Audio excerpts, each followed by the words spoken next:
Did you hear about all the craziness happening with Paul from 90 Day Fiance? It's honestly insane. Supposedly he took off with his son and no one knew where he was, but now he's claiming that never even happened. Guys, you will never believe what happened.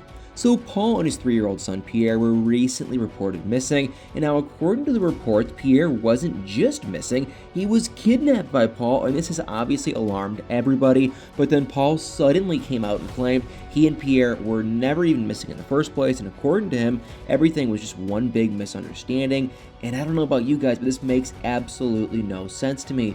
People don't just report someone missing or kidnapped for no good reason, and my guess is something else must have happened that the police report isn't telling us. But anyway, according to Paul, he is completely aware that he and Pierre were reported MIA, but he claims that that's not really the case, and then he totally denied the kidnapping his own son and running away with him. And according to Paul, he's been searching for a job for the past couple of weeks, and because of this, he's been traveling between Pennsylvania and Florida.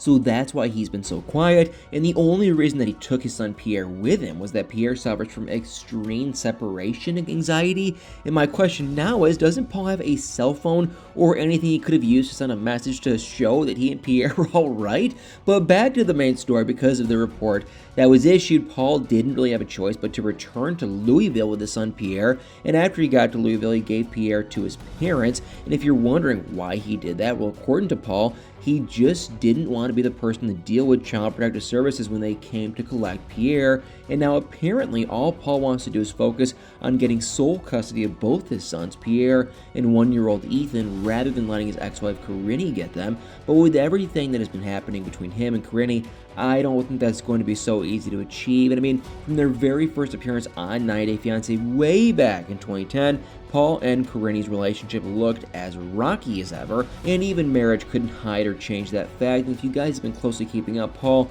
and Corinne lost custody of both their sons after videos of their disturbing relationship from way back in their time on 90 Day Fiance surfaced online. And although it's been a while since either of them appeared on the show, I think it's safe to say that the chances of them making a future appearance on the show are slim to basically none. Over the years, Paul and Corinne have had numerous drama and legal issues surrounding them that it's really difficult to pick out which is worse. And right now, we all know that Paul is back in Louisville, but no one really knows where Corinne is exactly. The last time both Corinne and Paul were seen together was January this year, and right now both of them seem to be mainly concerned with winning their current custody battle, but with the insane issues that they have, I honestly think that neither of them actually stands a chance. And although no one really knows the specific reason why their children were taken away from them by Child Protective Services, I'm sure we can all take a guess when it comes to their many issues. I mean, there was even a time when Paul accused Corinne of trying to take his life by putting something in his food,